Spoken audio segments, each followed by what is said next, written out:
Hello and welcome to In Conversation. My name is James Campbell and it's great to be back here doing our weekly interviews. So I'll be asking the questions on behalf of Intellect, and today I'm very pleased to announce that our guest is Intellect's Managing Director, none other than the boss himself, Mr. Mark Lewis. So I'm just going to bring Mark into the conversation now and we can get this conversation started. Hi Mark. Hi James, how you doing? I'm good, thank you. Can you hear and see me okay? Yeah, I can. Occasionally you break up, but hardly anything. It's not a problem. Brilliant. Okay. Well, as you know, I'm over here in Brooklyn in New York, and just let us know, where are you calling in from today? Well, I'm in deepest rural West France, so southwest France, I should say. Yep. And how is life? It's a good place to be at the moment. The sun is shining, fabulous weather, view's terrific. Can't complain. Oh, wonderful. Yeah, it's a bit hot and steamy over here, but thankfully I managed to find an air conditioning unit to cool down the apartment. The trials and tribulations from work. Yeah, it is quite warm here, and I'm already regretting wearing this shirt. I think I might be taking it off a bit later. Yeah, I know what you mean. I know what you mean. Well, I just wanted to, it's great to have you here today, and I want to ask you a few questions about your background and about, your thoughts on the industry, how you got into it, some questions about the future, and some of the things that may come up often, in terms of the conversations that I've had on here with some of our authors that they want me to ask. I imagine we may have some questions from the audience at some point too. But to kick things off, you've had a really interesting life, and you've worked in many industries, and I would say you've got a pretty diverse background, especially for someone director of an academic publishing company. So I just wanted to ask you a few questions about your background, your history, and how you got into publishing. So, to begin with, could you tell us a little bit about your education and your career previous to joining Intellect? Yeah, sure. It's an incredibly long story, and I'll try and keep it as short as I can.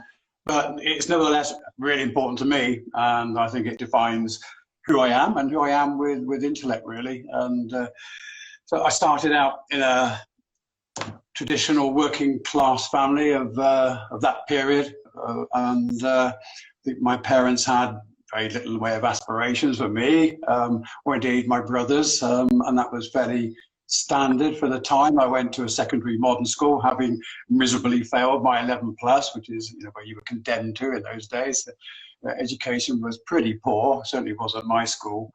And I remember, I probably misremember this, but I seem to remember going to visit the careers officer, I think it must have been 15, 16, and she took one look at my 6 foot odd sort of physical frame and she said to me, "What would you like to be, a policeman or an engineer?" And that's how I remember it.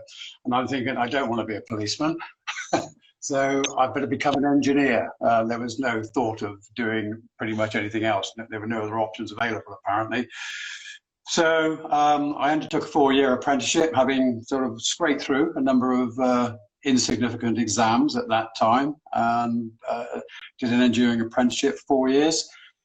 Came out of that, I think, with a lot of practical skills, which I'm still thankful for, I have to say, because I can, put up shelf and stuff like that without any problem.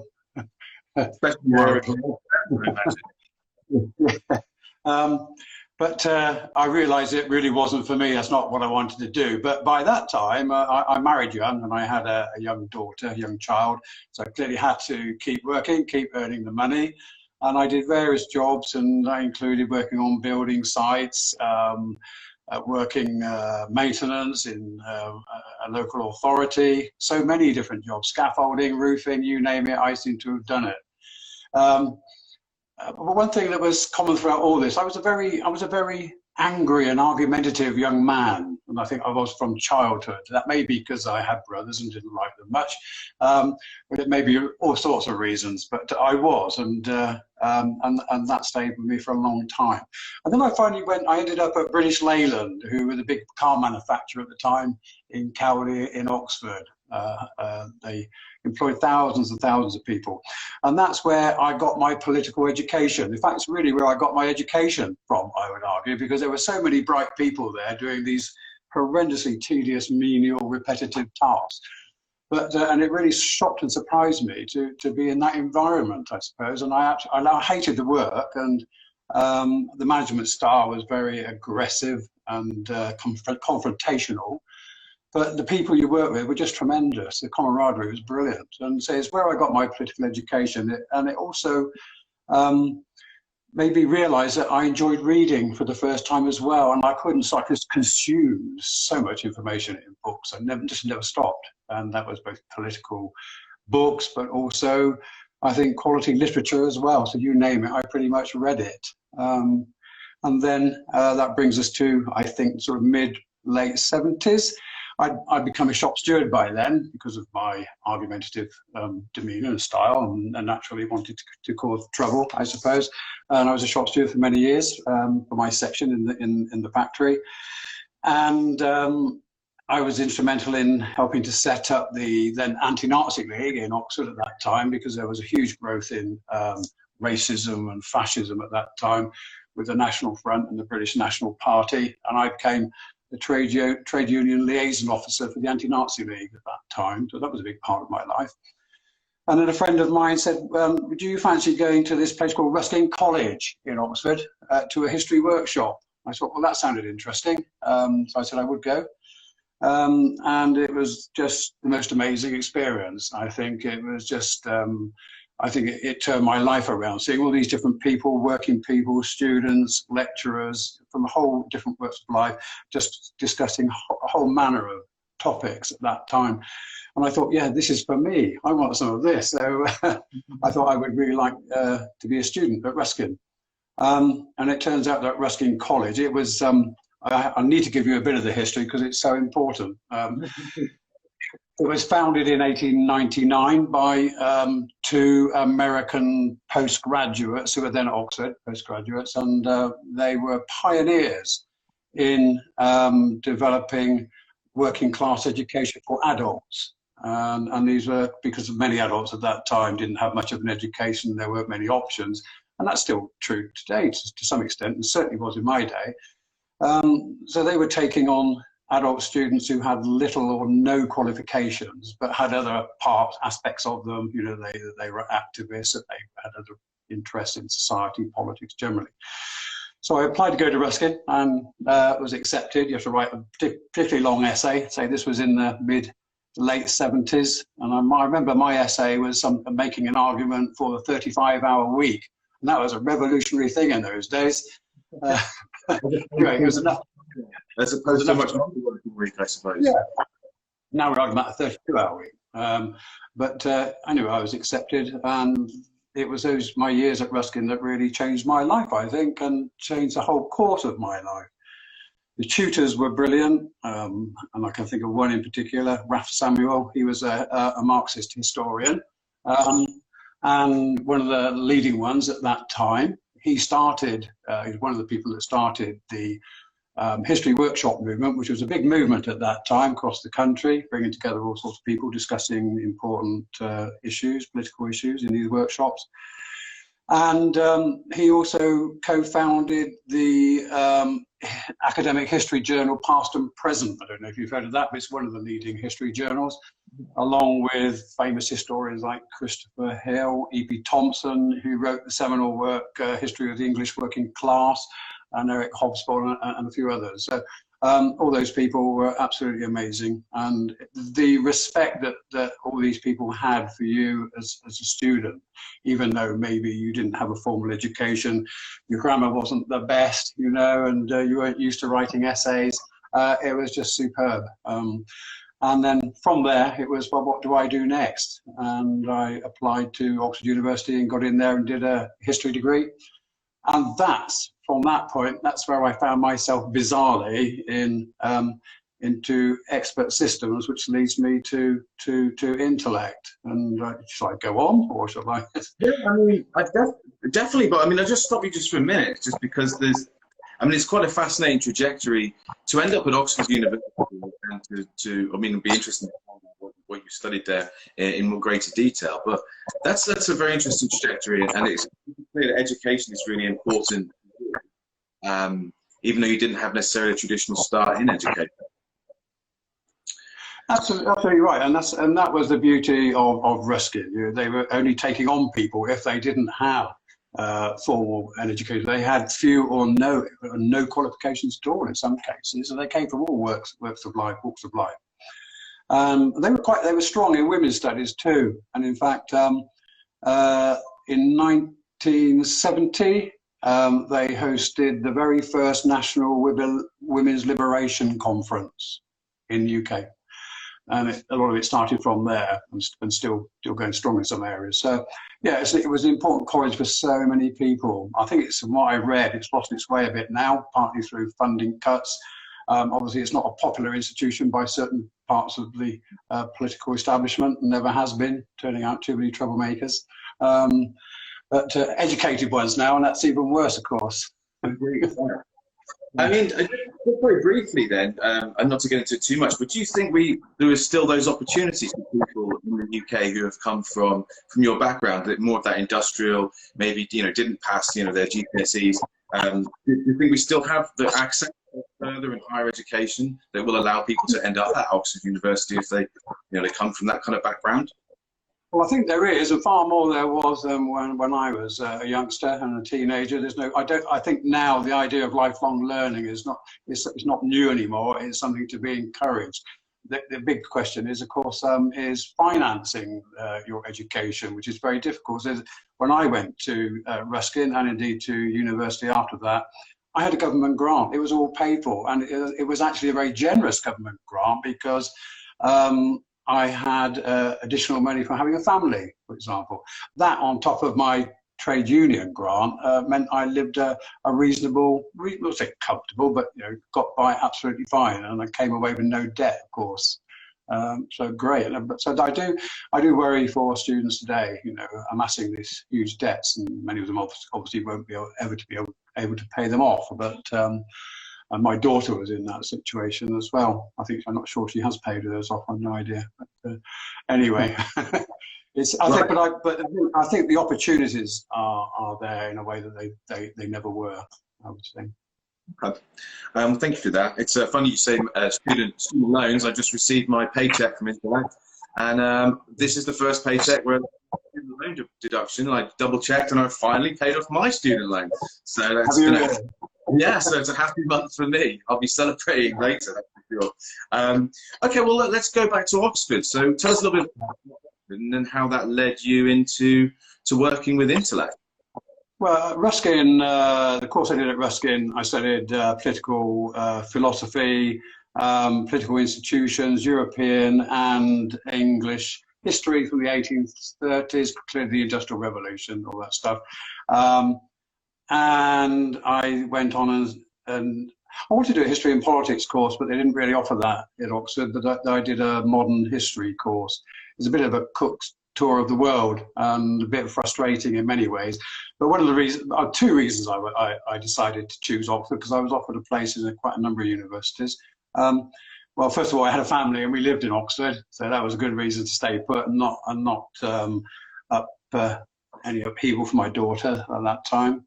And you can't ignore the prestige, the cachet of saying, I got an Oxford degree or something. I've been to Oxford. It seems to account for a lot. My mother was thrilled, of course. So I did history, modern history, and then one of the concessions that Oxford made was that they allowed me to. I was treated as a graduate rather than a postgraduate. So I was joining other graduates in the middle common room, and lots of other perks as well, having dinner with dons and things and all that stuff. Wanted to show off their new working class friend.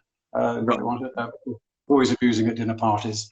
And then at the end of my course, I was at a loose end. I think, what am I going to do now? And it is quite difficult for working class graduates, I think, and certainly those that leave Ruskin as well, is where do they go from there?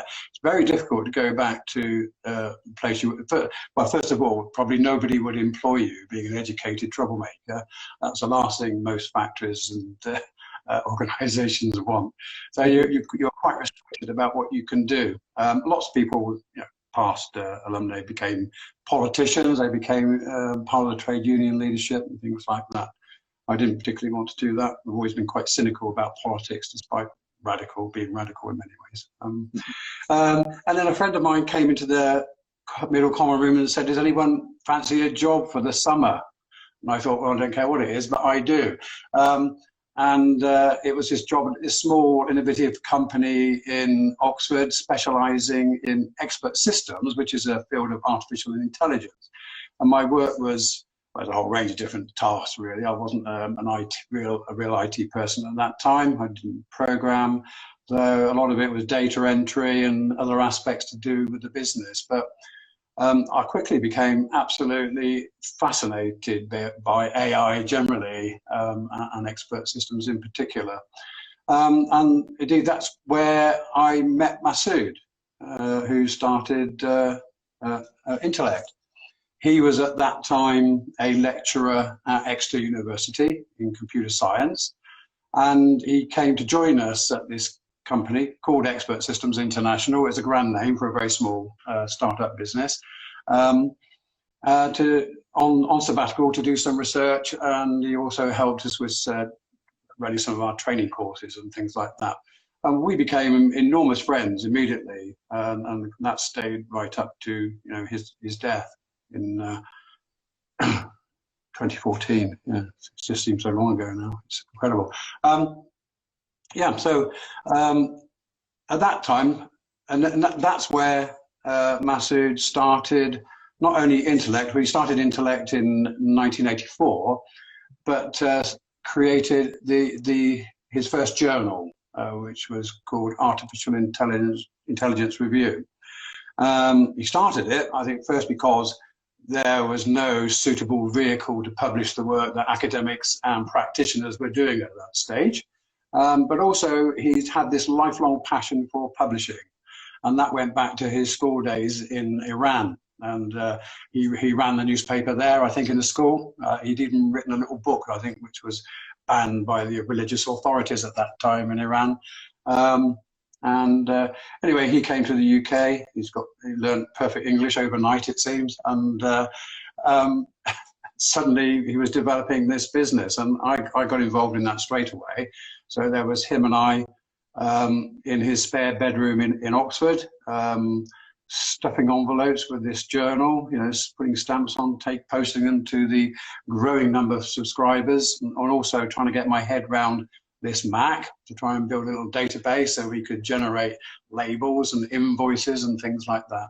And that's one of the great things about the company I was working for at that time. We had the very first IBM PCs, desktops, the very first Macs. We had all the new technology as it was evolving. And of course, that's given me my background in IT that keeps me, I think, knowledgeable to this day, I think. So that's how I got involved with Masoud and indeed Intellect. I invested a bit of money in the business, and we helped each other. I didn't stay working full time with Intellect. In fact, it was just two of us part time. He moved back eventually to Exeter to continue the business, and I carried on eventually with my business in AI and expert systems. But we always helped each other. Our lives ran in parallel, always crossing. He would come and help me and run some courses for me, and I would come and help him in different ways. We always had that relationship together. And so that's my route into publishing, strange though it may seem. Well, thank you for sharing that, and also you've of course alluded to sort of the Intellect origin story, which of course many people who will be joining us or listening to this later won't be aware of. And I love the fact that you, Masoud, and some of those early employees were there, not only doing all of the production, involved in like manufacturing things of that nature, and then stuffing envelopes and sending things out. Like it really was a cottage industry to begin with, and I think that legacy still is with us in terms of our involvement with every different aspect of the business. But I mean, as we're talking about Masoud, I thought maybe you might like to share a couple of stories about Masoud, or a few of your favorite memories, because I know many people who have worked with us over the years, know Masoud, and he was such a character, and he had such an influence and legacy, both on Intellect but also on academic publishing, I believe. and he was really ahead of his time. But he was also just a wonderful character. So yeah, I wouldn't mind if you just maybe share a couple of your favourite memories or some of the things that you do together.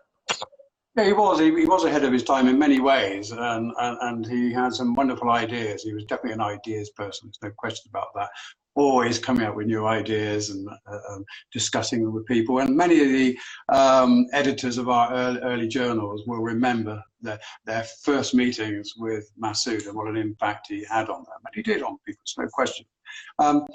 I mean, our relationship, I think, was built around a mutual love of playing squash and eating Indian meals, I have to say. And we both loved that. And indeed, all our time in Bristol was spent. Our ambition was to visit every single Indian restaurant in Bristol, which there are very many. The trouble is, Masoud soon found a favourite one, particularly one that did his favourite onion bhajis, and we forever found ourselves going back to that one rather than trying new ones. We did occasionally, but we always ended up coming back to that same one. So that's definitely a great memory. We used to play squash in Oxford, first of all, down at the rugby club. Well, it sounds posh, but it's not. It was just a shed, really. No heating, freezing cold showers. We would meet there every Saturday morning, have a game of squash and chat and catch up, and then go our own ways, and then occasionally have an Indian meal. But of course, in Bristol, it was every time I was in Bristol. That's what we did. And he also set me up with a blind date once, which is another good story, I think, because this is many years ago, I have to say, before he met his current wife, his lovely wife, Aisha. She has heard this story, and she's not said I mustn't say it. But Aisha was going out with this young English woman at the time, full of life, full of beans. In a way, you wouldn't say she was a match for Masoud at all, but they got on tremendously well. And his girlfriend had a good friend, and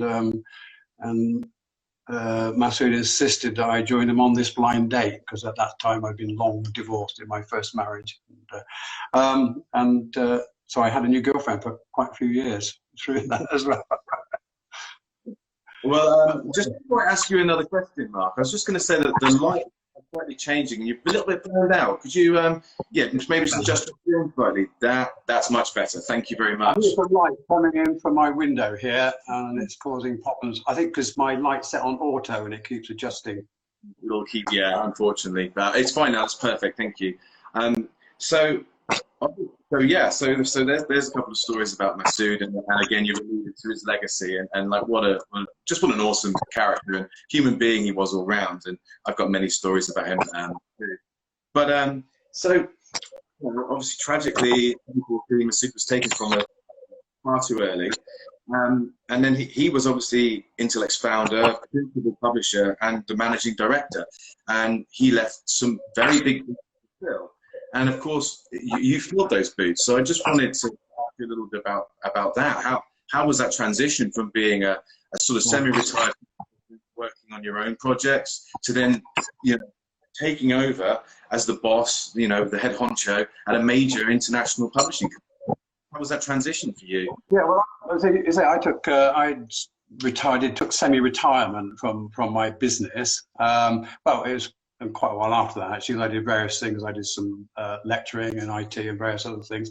But finally decided I wanted to move to France, because at that time, my then wife, she worked as a buyer at C&A. If you've lived in the UK, you'll remember C&A stores, if you're old enough, that is. European wide organisation, men's and ladies and children's clothes. They closed down in the UK, all their offices, and they're still going in Europe. My wife was given the option to go and work in Brussels in head office, and we discussed us going to Brussels. I didn't fancy it, she didn't fancy it. So she did some teacher training to teach French, because she had French as a language, and to do it at university. So we decided that we got a house in France and we would retire here. And then 10 years before Masoud died, he'd made contact again and asked whether I would come back to Intellect as a non-exec director. So he obviously he felt that used me as a sounding board and help each other in various projects. I got involved in developing our relationships with academics in China, for example, one of the things I did, a whole range of others. But then when he was first diagnosed with cancer, and before long he realized, he was told it was stage 4 cancer and there was very little chance of him recovering from it, we both sat down together and put together a plan documenting pretty much everything that Masoud did for the business, which was a great deal, of course, because he had his hands in on everything and directed everything. He was the person that pretty much determined everything in Intellect, I guess, and also what the potential threats to the company would be after he'd died. And we'd I think identified everything that we could.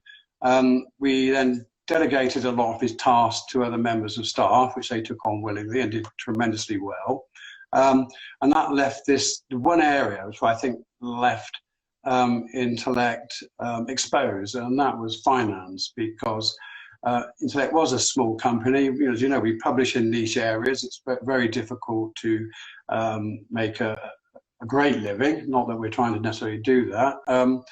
And occasionally it was the case that we would require an injection of cash from Masoud, particularly if we wanted to do new things. Now that money wouldn't be available to us anymore. So he asked me, having delegated all these jobs, whether I would then take over as MD after he passed. And I said that I would, because I loved what I was doing, and I've got this emotional attachment to Intellect and already always have had. So it seemed an obvious step to do. My biggest concern was finance, I suppose, and I wasn't willing to go to the bank. I don't think the bank would have lent us any money anyway, because we had no collateral. Before, Masoud could have used his property, for example, and I wasn't prepared to do that, and no other member of staff would have done that. Nor was I prepared to bring in external investment, because I've had experience of that before, and it just changes the whole ethos and nature of a business. And frequently, it ends up as the death of the business, because they asset strip and sell the good bits and get rid of the stuff they're not interested in. I wasn't going to do that either. So it was my task, and I think the thing that I'm most proud of, I think, is to build the business, overcome those financial issues, which we did through careful housekeeping, getting better at the things that everyone was doing, whether that was buying print, sourcing materials, a whole range of things. We got through that, I think, really well, and with the company's ethos intact, which was so important, not just to me and to Masoud's widow, but I think to all staff that knew him well. And I think we've achieved that. I think we've done really well. And the business is now growing well. The reputation is growing all the time. The products that we're producing, I think, are improving all the time. And it's a company that we're really proud of, I think. Well, I mean, I want to thank you for stepping in and taking in after Masoud, and I think what a great decision it was to remain independent and not bring an outside financial, decision or people like that. And I think that has allowed us to maintain our mission. Speaking of ethos and mission, how would you define Intellect's ethos and what makes us unique? Well, I think you know it when you see it, but what I would say is there were a couple of, and still are probably, big academic publishers that would love to buy Intellect. And I have had the on offer and always flatly turned it down, and always will, because it's not what we are. I think there are a lot of things that we do that define Intellect, which is different from other publishers. The obvious things is we publish on the basis of ideas rather than profitability. We don't just say, is this book going to make a profit? No, then we're not interested. And yes, we'll take it on almost regardless, providing obviously passes quality control and all the rest, peer review. Also, I think Intellect goes where other big publishers fear to tread, and that's new and emerging subject areas, because they're just too much of a risk for the big publishers. It means investing a lot of money with no guarantee of return for them. But that's not how Intellect works, as you know. And it's more than that. I think there's an ethos of encouraging honesty, integrity, and they are important to the business. And I think hopefully everyone takes that on board. You may have your own views. It'd be interesting to see what you think. What you perceive to be the ethos of the business, because you have to live it and see it. It's true. I think I can still definitely feel Masoud's legacy and the impact and all the things that you've alluded to about his influence on you and the company. I think are still kind of there as the foundations, and I think that belief in taking risks, or supporting new and emerging areas. You know, for example, things like, you know, these words like multidisciplinary research are all in vogue now, but that was the foundation of the kinds of scholarship that Intellect was founded to pursue. And I think we still, even now, larger international company, and we have, you know, we have many diverse voices now. I still think we're always looking to try and make it inclusive, international, available to the widest possible audience within the context of the market that we obviously have to operate in. But we still look for and support that emerging scholarship, which keeps everything really interesting and fresh, and means that we're predominantly focused on some cutting edge research. And for me, that makes it really, you know, interesting. And not, you know, it's not that there's no other companies out there doing that, but I think that, and then the way that we nurture that, you know, sets us apart. I also think there's some definite USPs, and you'll obviously have your thoughts on this. But I think, you know, obviously we try to make things as widely available as possible through different platforms, and again within the, you know, the confines of the market and finance and all these other things. And I think certain elements like design, you know, at the core of what we do. And I think, you know, we should be really proud of our design team, and also the marketing team, getting those books out there, getting those journals out there, disseminating and distributing them. But yeah, I think things like design are really important for us, and we're working in visual culture a lot, so aesthetic should be reflected. You can't judge a book by its cover solely, but it helps if it's got a pretty one. Certainly does. And yeah, and of course, Intellect is not a profit-driven company, and never has been, which is probably just as well, because we wouldn't be publishing stuff that we're publishing, probably. But it isn't, and it isn't because it's in the DNA, not because it's something we've got no choice, because that's stuff we publish. And we're able to take the approach that we do, I think, with the way that the company is organised and run with shareholders. I mean, Aisha is now the major shareholder, having inherited Masoud's shares. There's myself, and May and Holly, and there's 3 or 4 other. They're all staff. Everyone works for Intellect. They're, apart from Robin, who used to be a director at Intellect, but now moved on to other things. But he is now a completely supportive shareholder, and we don't pay shareholder dividends, and that makes us quite unique. And so we're almost like a not-for-profit. But the way the company is set up legally, it can't be. We can't call ourselves a not-for-profit. We are. But we'd say we don't pay shareholder dividends, and any profits we do make get invested back into the business and into the publishing program. And like non-profit companies, we have to make a profit. There's no question. We can't survive without it. You have to pay bills. You have to invest in new technology, new staff, new ways of working. That all costs money. So we do need money for those purposes. And it also allows us to support various things external to Intellect, which we wouldn't be able to otherwise, I think. So again, that's part of our USP as well, I think. And also, I think, trying to keep the price of books and journals as low as possible. That's something we strive to do. I'm not saying we're always successful, because we're not, but then sometimes you just have no choice. It's the nature of the beast. But whenever possible, you know, we publish straight to paperback, or, you know, in parallel with a hardback, and we try and keep those prices as low as possible. But, you know, it's a fact of life that monographs in particular just don't sell in great numbers anymore, not like the good old days. And even the large publishers, You know, Taylor and Francis, they'll say if they sell 200 or 300 of a particular book, they think they're doing well. You know, and well, that's where we are. You know, we sell some of our books. I was just going to say, part of that, I think, is the fact that publishers like us, and we're not the only ones out there by any stretch of the imagination, but we have supported these new and emerging areas, which have allowed types of arts and humanities, certainly research, to reach a wider audience and to get out there into the public sphere. Whereas perhaps traditionally some of those topics would never have made it past a dissertation, or wouldn't have made it into a commercial realm.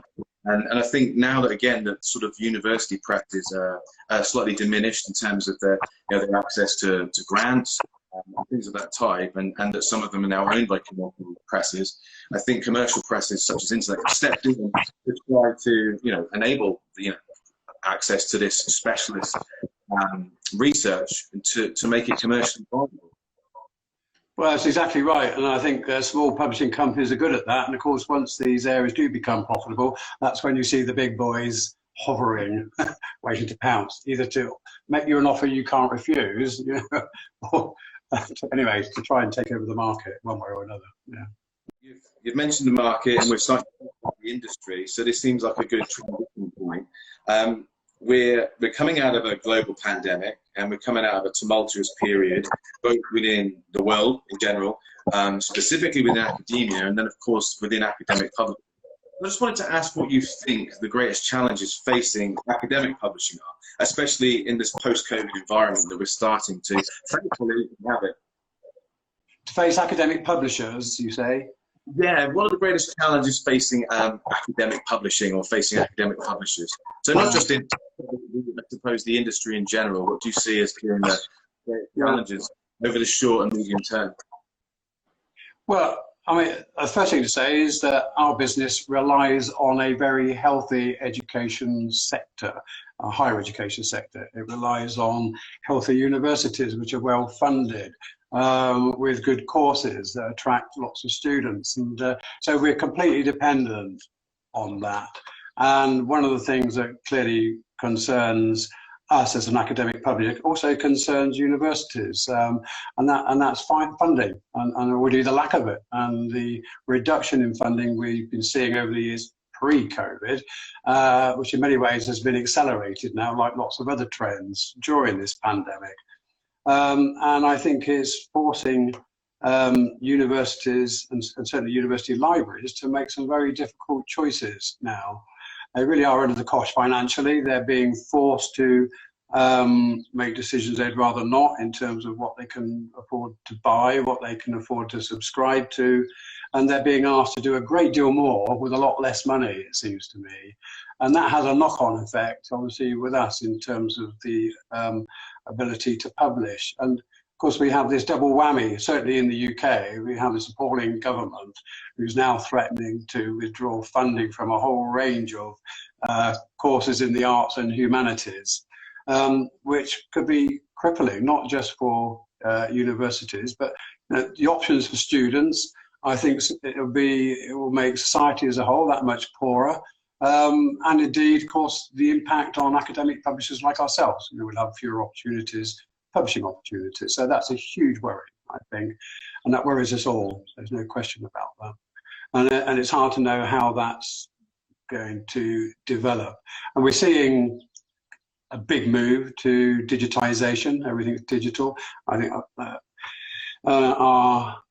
during the pandemic, our sales of print books has fallen off a cliff, and that's been the same for all academic publishers. But interestingly, not trade publishers, where they're doing very well, selling fiction. But it's not the case. But having said that, the sales in ebooks has increased enormously to compensate, and that in turn worries, I think, libraries. Particularly, there's a big campaign on at the moment challenging the prices that some of the big publishers in particular are charging for ebooks.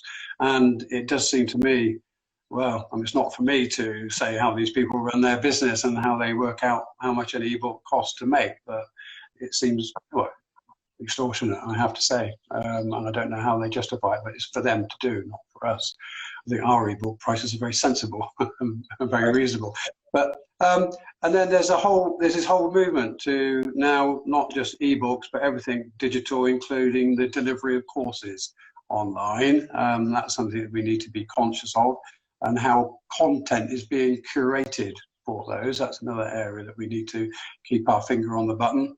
Then there are bigger things like AI. It's not an immediate issue at the moment. It's something that we need to be conscious of, about the use of AI in academia and its use. Could largely be a good thing, certainly for publishers perhaps, in the way that it may be used to search and better searching and identifying and curating content, and that's going to be interesting. And open access, of course, which is the big topic on most people's lips nowadays in most areas of academia. Surprisingly, not everyone's heard of it, even still, but they have, which I think is potentially great, and it's something that we support in principle. So that's something else that's we're going to see big changes, I think, afoot as we go through the coming years. But it's difficult to highlight the big challenge that might threaten the business. For me, the biggest one is funding, financing. And I think if you also highlight a few things that maybe affect, say, like me more on a day-to-day basis as well. You know, as you know, I visit many libraries, or doing that virtually at the moment, but traditionally I was visit them in person. And of course, one of the challenges we face as a smaller independent company is trying to make sure that we market ourselves and market the USPs that you've highlighted, so that we don't get confused with some of these bigger corporate entities who are, of course, potentially or trying to make hay while the sun shines, and there's a lot of negative effects for us there. So I think that's a challenge that we face, especially post-pandemic, with this increased move to digital. And then, of course, again, just thinking back of libraries, many libraries, art librarians and things who still want access to materials. And of course, many bigger publishers are now going just digital only platform.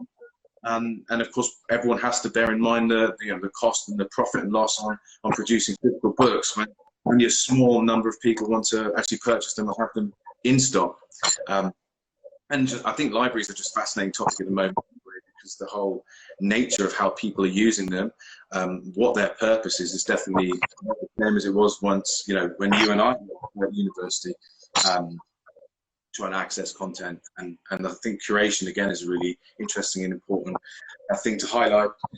You've also, opened Pandora's box there slightly and mentioned open access.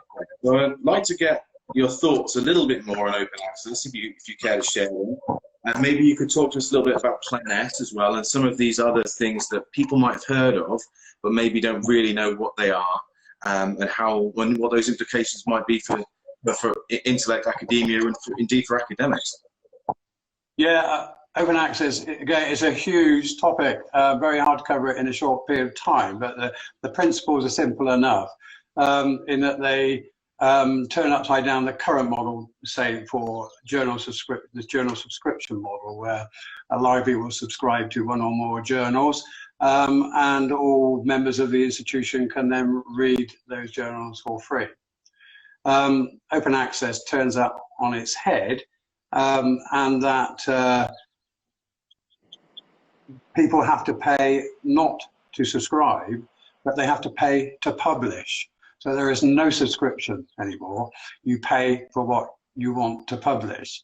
It sounds easier than it is. And once paid for, that journal article, that journal, that book or whatever becomes free and freely available to anybody and everybody to read. And in principle, that sounds like a great idea, and it is a great idea, because there is no financial barrier to access that work. And there might be today, either because a university library just doesn't have the budget, doesn't have the funds to subscribe, particularly so in the global south, where funds are probably are in shorter supply than they are in the global north. And that suddenly opens up a whole new world of access.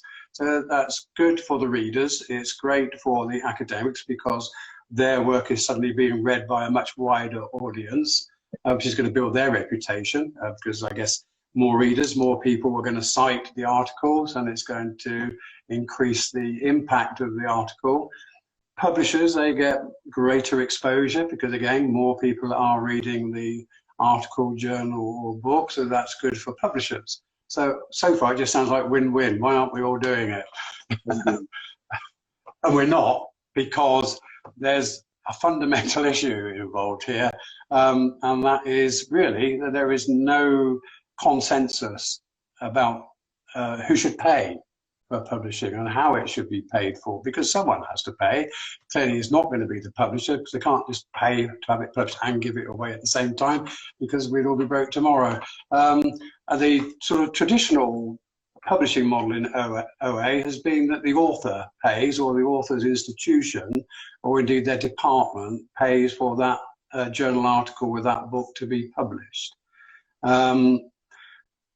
And that in itself, you can see straight away, causes a access issue, particularly if, well, an access to publish. What if you can't afford to publish? And indeed, many universities and departments, particularly in the arts and humanities, don't have the budgets to publish their members' work, whether it's just a journal. Because if you look at, well, it's an extreme case, but you take Nature journal, for example.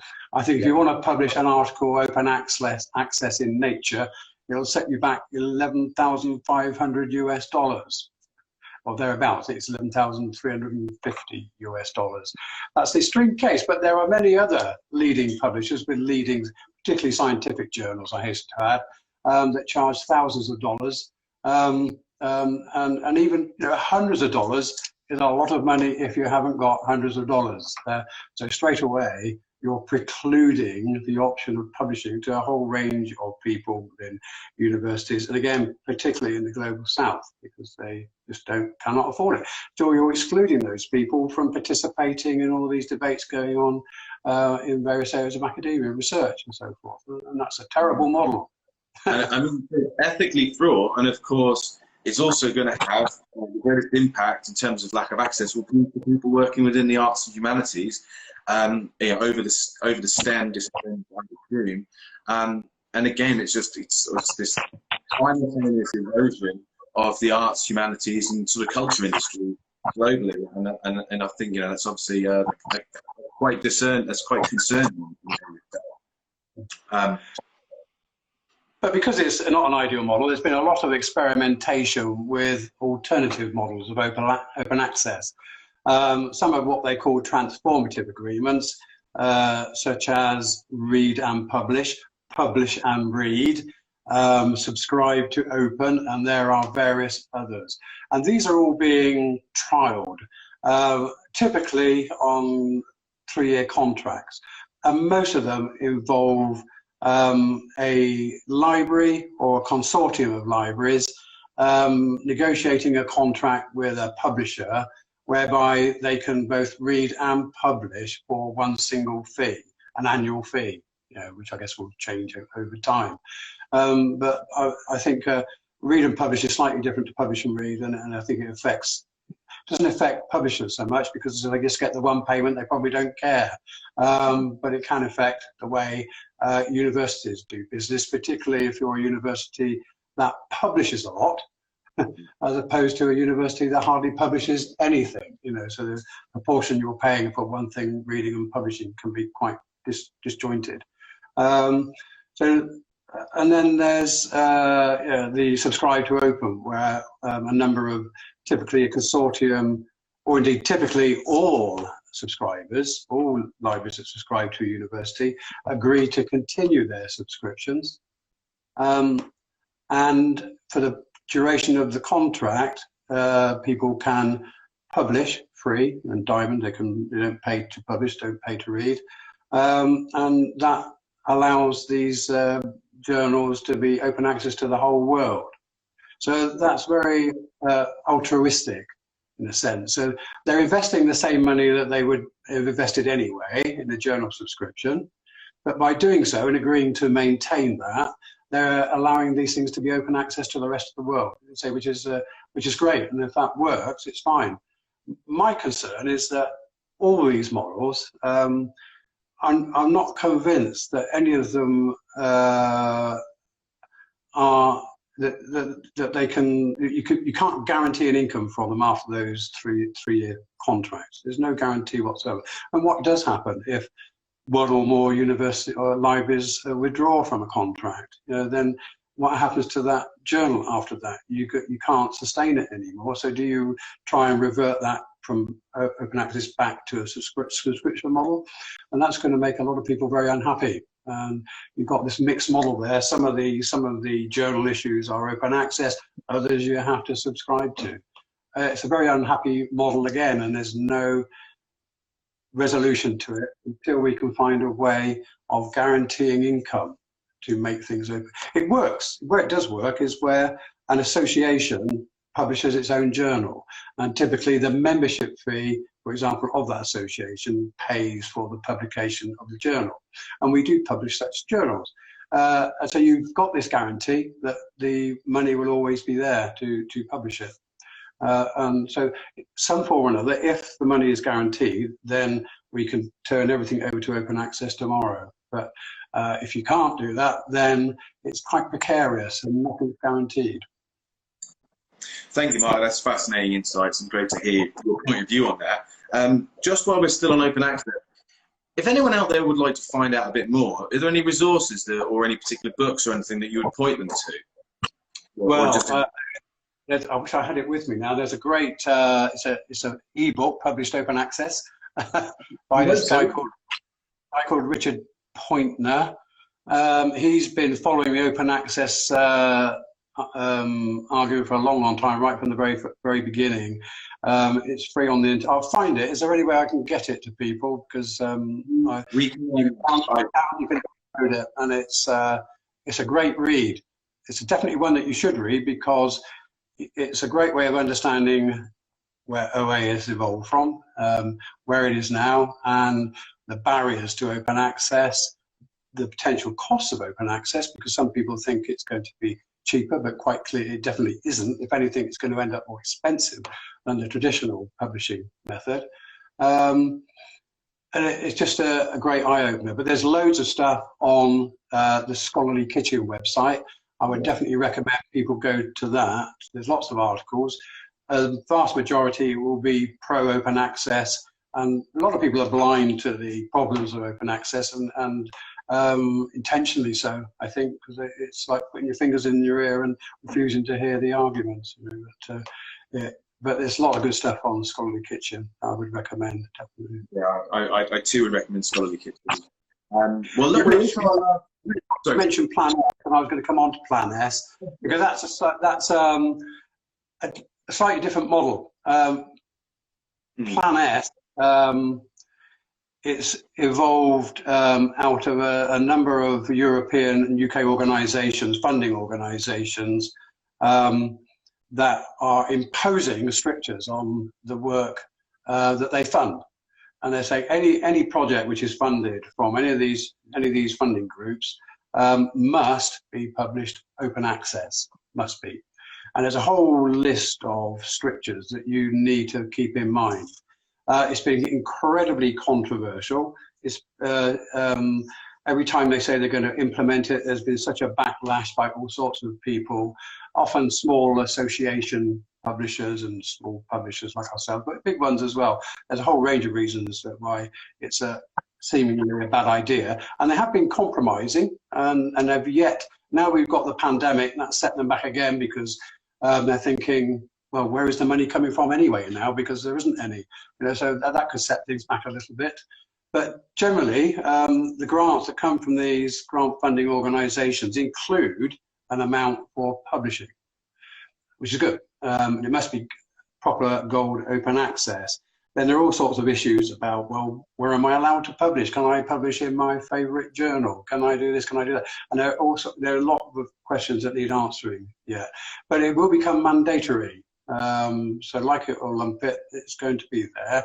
At the moment, we publish very little, almost nothing that is funded by these organisations, because they tend to be in the STEM subject areas rather than in the arts and humanities. But this is spilling over, and it's a And where all these things may seem reasonable in the sciences and medicine, they're certainly not in the arts and humanities, which is a completely different setup, the way things are funded, the way people go about their research and publish their research. And it just isn't appropriate. So that's lots of problems to resolve yet.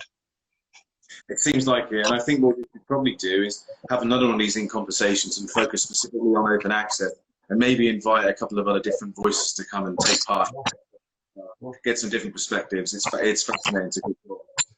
But let me just repeat, we're very pro open access. We do publish open access. We publish open access books, and we've got 2 open access journals at the moment. And I absolutely foresee that we'll publish a lot more.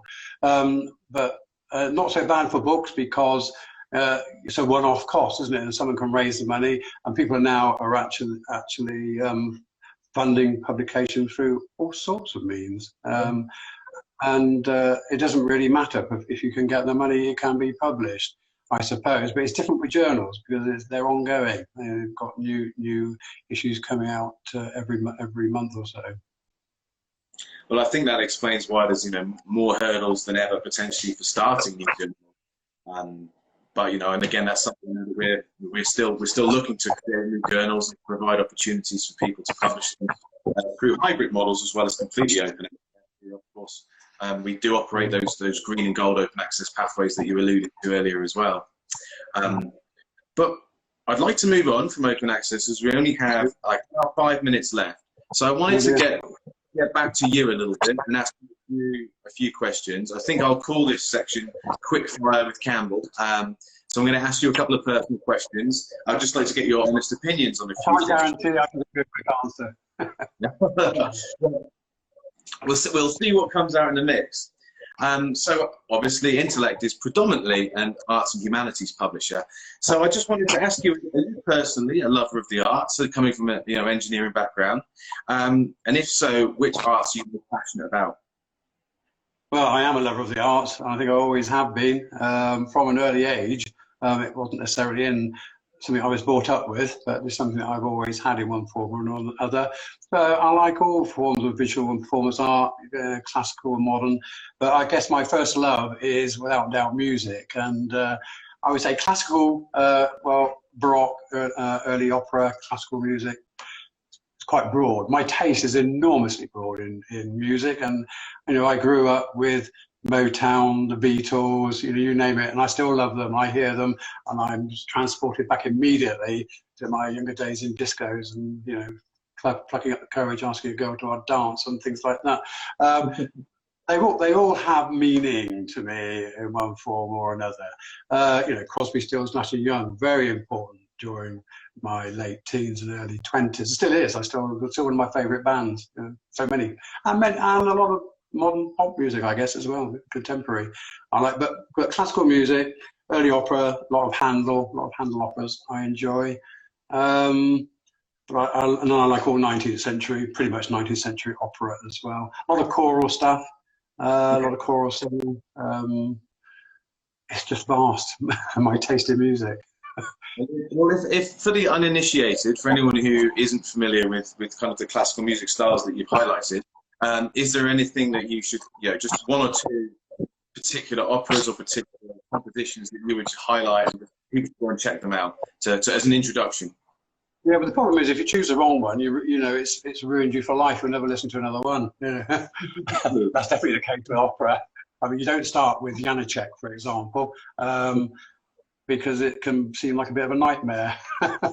So you go for the easy stuff. You do Puccini, La Bohème and stuff like that, which you can't help but like and fall in love with. And in fact, my first opera, which I can remember to this day, and it was massive experience. Never. And you have to see the opera live. It's no good listen. You can listen to it on CDs and streaming, but there's no comparison. You have to go and listen live. Anyway, it was Gounod's Faust at Covent Garden. What a dramatic experience. It just blew me away, absolutely. And from then on, wow. I don't know. But if you like Handel music and you decide you like opera, definitely worth getting into some of the earlier operas. like Julius Caesar. That's a great opera to start with, I think. Oh, there's just too many to even begin to name. There's so much great. I was going to say, we spoke about this before in the past, I think, you and I, but like many people of my age, my introduction to opera, or my first sort of when I actually enjoyed listening to it, was because of Pavarotti or the Three Tenors, because obviously they were superstars in the 90s when I was sort of when I was kind of stretching my musical legs. So I mean that was always my and Prokofiev as well, like. Yeah, for some that, and of course Tubular Bells for me again, showing the period I was raised in. Tubular Bells, Mike Oldfield, I believe, established Richard Branson and the Virgin brand right on their road to the mega corporation and space travel. Well, indeed, where would the Apprentice program be without Prokofiev? You know, and the March of the Soldiers coming in. Yeah. Well, being a publisher, what books have had the greatest impact on your life? Which have been your favourite books, or the ones that have been most impactful? Well, I've got lots of favourite books. If I think about the most impactful book, one that's had the biggest impact on my life, I would say it was The Ragged Trouser Philanthropist by Robert Tressel. You can say you've not heard of it? No, I haven't.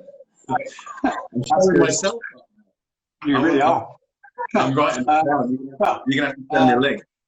It was first published in 1914, just before the First World War, in a heavily edited form, and published in its entirety in 1955. And it's set. Well, I'll tell you what I'll give you an idea of the scale of the impact of this book. And I still think it's relevant today. I really do. It's a political book. It's a satire. And it's claimed that it impacted, or at least inspired, the general strike of 1926, the election of the Labour government after the Second World War, and the foundation of the National Health Service. So it's a fairly important book. And it's a book that had a massive impact as me in my early 20s when I read it. And it's set in the early 1900s. It's about some group of painters and decorators who are renovating this house, which is a place called, it's supposed to be, I can't remember the name of the places now, but it's really set in Hastings. And one of the painters, a master painter, he is a devoted socialist.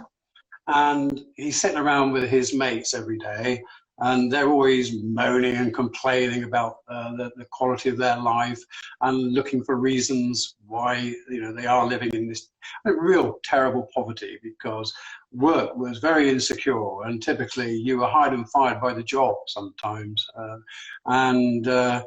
it was perfect sort of pre-Brexit argument, you know. There was, first of all, it was tariffs on goods, you know, on British goods.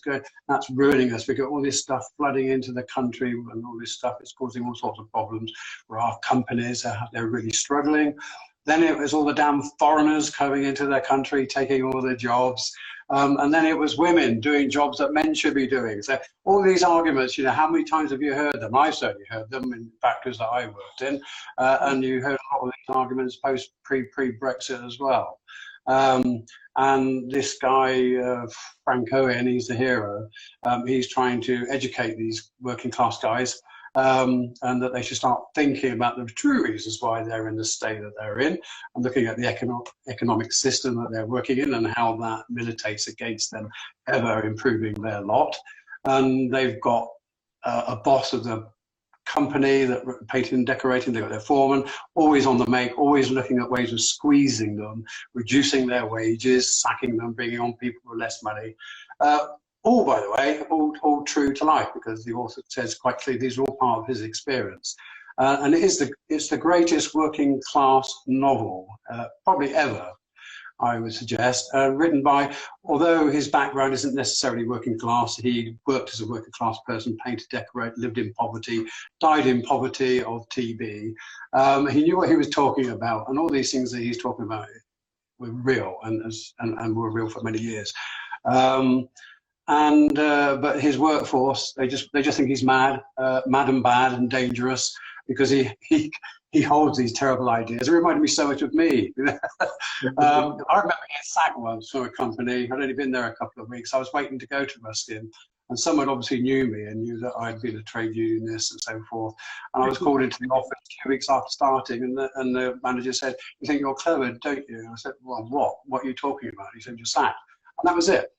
Because in those days there was a blacklist of people who were considered to be undesirable, trade unionists and activists, and built and developed by the police actually at that time as well. They were very heavily into spying on activists at that time, you know, dangerous commies and people like awful people that thought differently. It's not just a plot of Peaky Blinders. You kind of lived it, by the sounds of it. Well, yeah, but this book, you know, you go into these people's lives. They take one person at a time, and you end up going to their houses, looking at the lives that they lived, the poverty that they lived in, different characters, all true to life. Anyway, it's a brilliant book, and you can't come out the other end without feeling different. Having said that, today it's a little bit long, maybe. So it won't have the same impact. You will have heard the arguments before, so that's not going to have a massive impact on you. But as a young man, an angry young man, thinking there's a lot wrong with the world, you know, I'm looking at all this poverty around me then, the way different people are treated, whether it's racism or anything else, it just suddenly all made sense. You know? Just in case anyone missed it, can you just say things like... It's called The Ragged Trousered Philanthropists in the plural. Now, the ragged trouser bit is fairly obvious because they're all in rags and they can't afford decent clothes. The philanthropists, everything, oh, what on earth's that about? Well, that comes about, it's a sort of cynical jibe at the working people there saying, because they're quite happy to give up their wages to their bosses, wages that they should have, but they're much happier giving it to their bosses so they can live a nice, comfortable life at your expense. So that's where the philanthropy comes in. They're, you know, they're such lovely working people that they much rather give their money to other rich people and keep them in the idleness of which they're accustomed. Well, thanks, Mark. I've got to do some homework myself tonight. Well, look, oh, there it is. You've got to put that book as well. That's what I'm reading now. I've anticipated this question, and it's called The Book of Trespass. I don't know, maybe I don't know. Shall I talk about that? It's, but I recommend it. Yeah, just give us a few words about why you're enjoying it and what it's about. It covers my passion. My passion is walking and hiking mountains, hills. This is why one of the reasons I live where I live. And this introduces.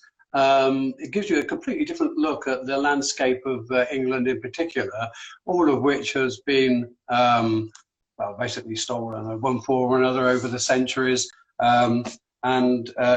This walker, he's also an artist, great artist, who trespasses over this land and at the time and narrates the history of these places, how this land became to be enclosed, what it did to the indigenous people at the time that lived there, and how these big stately homes were built, you know, on the back of slavery and things like this. It comes huge, and he even goes to Calais and the immigration camps, and he used to work in those as well.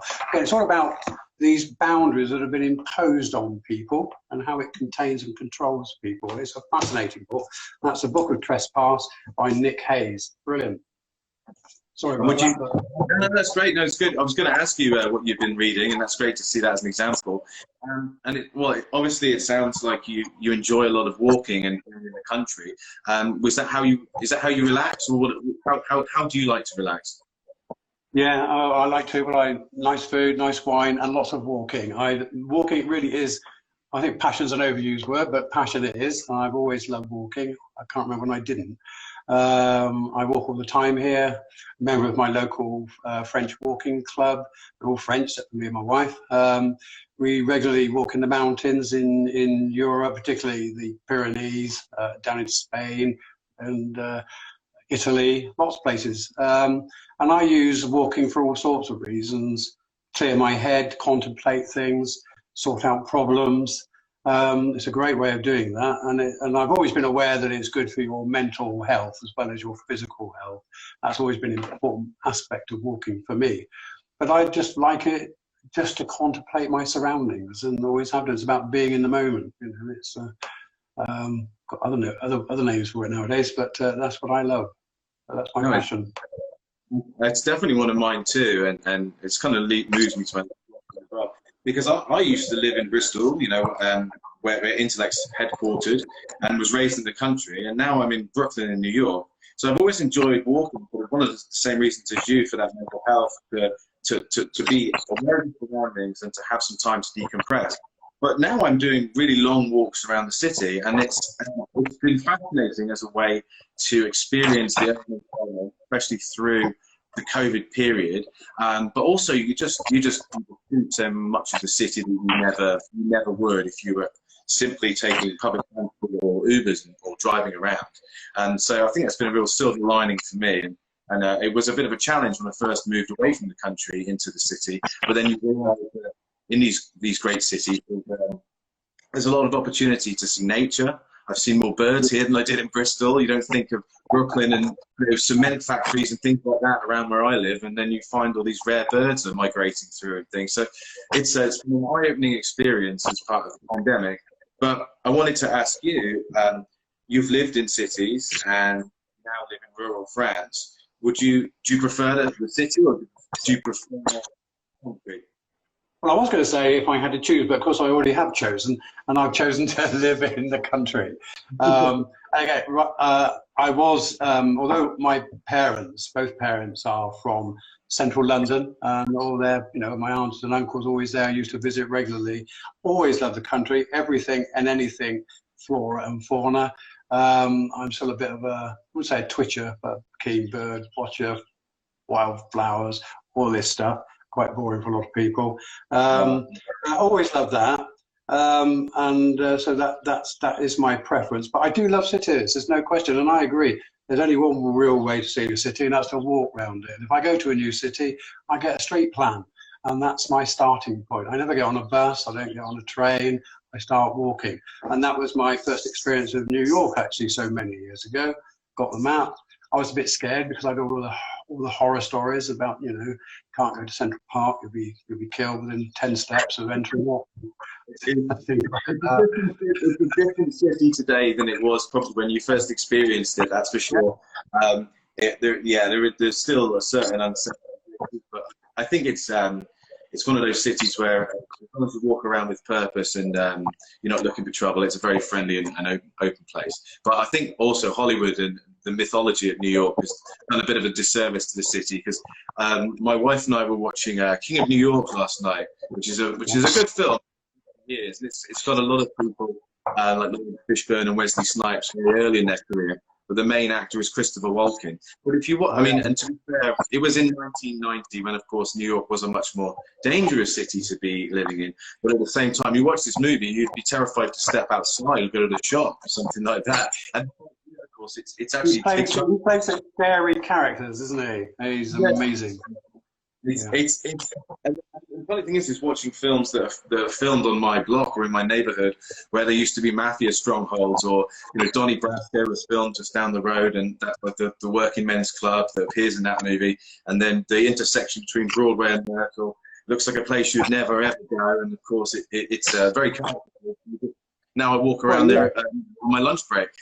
You mentioned Peaky Blinders, and my grandmother used to live in this row of houses. Can't remember which floor she lived on, and that was an area where the Italian mafia used to hang out in those days, and you saw them in Peaky Blinders. There was sometimes a war between the mafia of Birmingham against the big boys down in the smoke. I can't think, guys, not Corleone, that's in, but I can't remember the name of the family now. But my grandmother often used to tell this story. What a lovely man he was. He was so nice and friendly. And one day he used to help me with my shopping up the stairs, and all these great stories. And he used to pay the little kids to look after his car parked outside and make sure no one slashed the tires and things. Except the stories are amazing. But yeah, I mean, walking is the way, definitely. Go and see a city. I love cities. It's hard to pick a favourite city, but this one's going to help you. I think Paris has to be one of them. The architecture, the atmosphere, again, it's so varied, but as all cities are, varied from area to area. I really enjoyed Barcelona. I like a lot of Spanish cities, strangely enough. I don't know why, but I do. Again, it's to do with the architecture, it's to do with the atmosphere, often quite hedonistic. Everyone's out seemingly enjoying their lives, having a good time. They have the weather. I do. Yeah. But I liked Hong Kong. I really enjoyed Hong Kong from a historical perspective, and it's a fascinating place, the way it's developed over the years. And I found Shanghai a really interesting place to visit and walk around. Obviously, New York was one of my first major cities outside the UK I went to when I was working in AI. I used to do a lot of traveling, a bit like you nowadays, I suppose, visiting different cities, trying to find a spare day here and there to go and visit. Great experiences. They've all been great experiences. I love them. But what I love most is leaving a city and coming back to the country. When I get off the flight from Bristol, I love going to Bristol. I mean, my daughter lives in Bristol, so I love going to visit her, and ideally missed her during the pandemic, and indeed staff members at work. I miss seeing them, meeting them. But even when I used to come over every month, getting back off the plane onto the tarmac in Bergerac or Toulouse, it wasn't really kissing the ground. It was just a sense of relief. No, my experience always, the minute I get off the plane in Bristol, sirens, ambulances, police cars, helicopters going overhead with searchlights. You don't get any of that where I am. You might get well, to me now, like having lived in Bristol for many years, it's interesting, of course, to hear your definition of Bristol as the city, because I now think of it as the country, because where Intellect, headquarters are after work on a summer's evening, the Bristol to Bath cycleway is ahead of Sustrans path, and many of us would use that to commute, but just being able to go from the office of the day and then jumping on a bike or having a walk in radiant countryside, beautiful, especially in the spring and early summer.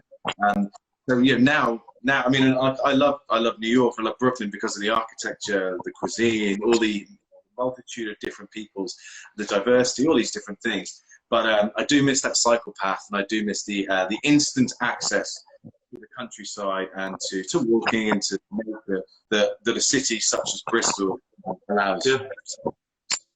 Yeah, I miss that walk. I miss that cycle path. I used to walk it, not cycle it regularly between Bristol and Bath, and you do that on a weekend. Maybe walk one way and get a bus back or something like that, which is lovely walk. Well, I tell you, I really miss about cities, and that's the choice of restaurants and cuisine, which we just don't have here. It's traditional French fare. There are some great, few good Michelin restaurants, but it's all typically French modern or French traditional, rural. So they don't like, my passion is love of Indian food, most spicy food, and it just doesn't appeal to the French. They don't like spicy food, full stop. I don't know if you've got time for this, but I've got to tell you this quick story. We have a few more minutes.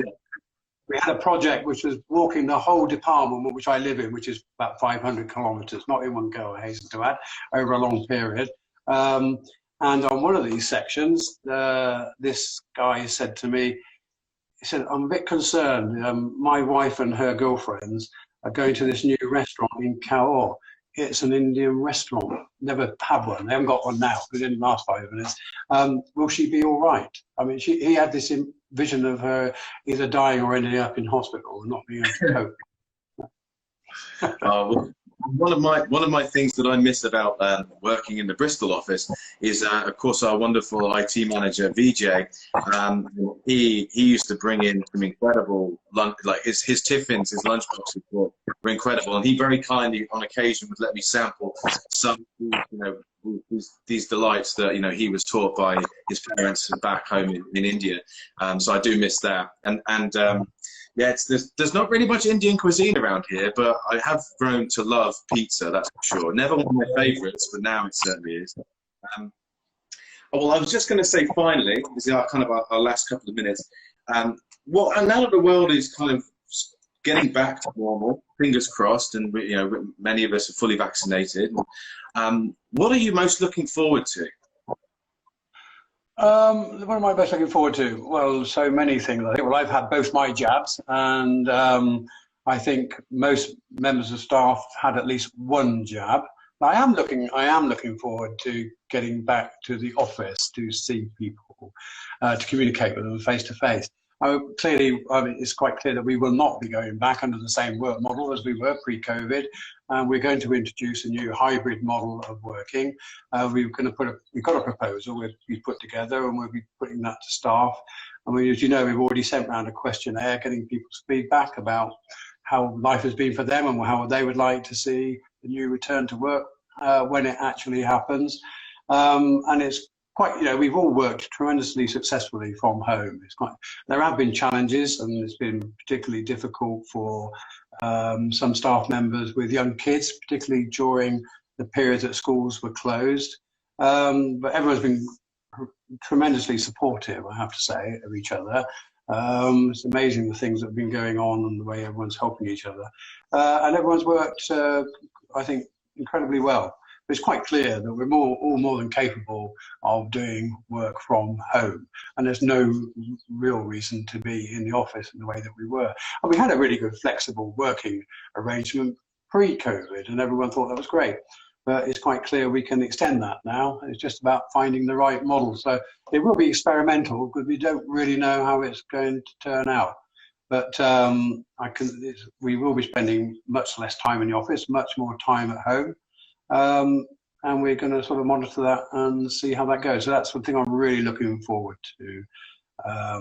But when that actually is going to kick in, I'm not sure. It's not yet, because I don't think we're there yet. I want to be in a position where everyone has had their 2 jabs, and everyone will have done shortly, when we can see for sure that the number of infection is dropping dramatically, deaths, and there are no new variants coming out that are too worrying. And that because people are concerned about going back now, there's no doubt about it, but some definitely would like to. We've got one, everyone's welcome to, everyone can go back to the office. I think we've made it COVID safe, and we can make it even safer if people want to go back, but they generally don't for obvious reasons. But some people go back now and again, and we've got one staff member working, I think, full-time back in the office now, because it's a better environment for them, and that's great. So that's number one, I think, definitely. That's what I'm looking forward to. Getting back to Bristol, and obviously going to see my daughter face-to-face again. That's going to be lovely. They're the main thing. And I guess, obviously, going to live concerts, we don't get much in the way of culture around here, what I call, well, high culture, We do have a cinema which beams in live opera from New York, strangely enough. Yeah, New York Met. I always look out to see if I can see you, but you're never in the audience. You could be somewhere. They never show you you look right at the top. So maybe that's I'll have to start saving, I think. But no, my wife and I were just discussing last night how much we were planning on going to the opera just prior to the pandemic, and it just never quite worked out. But we're both really looking forward to getting back to the theatre. Off Broadway stuff, smaller, more interesting things maybe. But I've never been to a big Broadway show, and I've not really ever been to a major opera performance. So that was like high on my list, having moved here, and of course moving here just prior to lockdown. It's been a very interesting kind of introduction to permanent New York, and as I say, it's been mainly dominated by cuisine, and by wandering and walking and checking out the architecture, and of course all the outdoor art, whether it be street art, graffiti, sculpture, and just wonderfully curated gardens, and things. But I suggest that when you come back to Bristol, perhaps we can honour Masoud by going on some kind of curry crawl, where maybe we could end up at his favourite place, but have some kind of maybe have an onion bhaji in each of the top 10. Well, it would be a good celebration. That would be a good idea because I tend to nowadays when I go over, I tend to get takeaway or delivery. I'm not a big fan of eating in Indian restaurants on my own, sat there with my book or my newspaper. I don't feel terribly comfortable in any restaurant like that. And I do it occasionally. Of course, everyone else has got their own lives. So if you are over, yeah, absolutely, we'll go for a good. No, I'd love that, and I hope to be back in the UK during August and September. So we'll definitely have a bit of a curry night. That would be great. But Mark, I'm being optimistic, and I booked flights back to Bristol for August, September, and October, and I'm assuming that it's going to be safe for me to travel. Then we'll have to wait and see, but I'm certainly hoping. I hope so. And it seems in the UK a lot of people are getting vaccinated. So I hold out high hopes that we'll be back up and running. And of course, looking forward to going back to conferences. And I know a number of our authors are already arranging events, live performances, book launches, things of that nature. Certainly over here in North America. So it's been great to see a return to a bit of normality within academia and intellect life. But no, I just want to say thank you so much for your time today, Mark, and all your insights. It's been really fascinating to hear your perspectives, but also from your background and how that has kind of impacted on your life and on how you maybe perceive publishing and how you operate and work within Intellect. So thank you for sharing your story and your history and your perspectives. And I just want to say thank you everyone who joined in today. The video will also be available, and we'll put a couple of extra notes in just to highlight a couple of those texts that Mark cited earlier on. I'd also just like to say that we are now back with a bang with In Conversation. I mean, Mark here kicking things off. But next week, as part of a wider celebration of the Twin Peaks movie series, we have author and film critic Frank Boulay, who will be talking all things Twin Peaks with me. So join us again next Wednesday. That will be 1 p.m. EST in New York time, as it were, and 6 p.m. in the UK GMT or British Summer Time. So thank you. Can I just say, anybody watching this now or later, they have any questions about anything that I've raised, email me, mark@intellectbooks.com. You do, I'll answer. Thank you very much, Mark. Appreciate that. And there's not that many MDs who would hand over their email address on Instagram. So good for you. And I think that's the website. They can find it anyway. So appreciate it. Good. Sorry, and you, James. No, and you too, Mark. So thank you again, and thanks everyone for joining us this week on In Conversation. And it was great talking with you, Mark. So thanks, and see you again. Bye, everybody.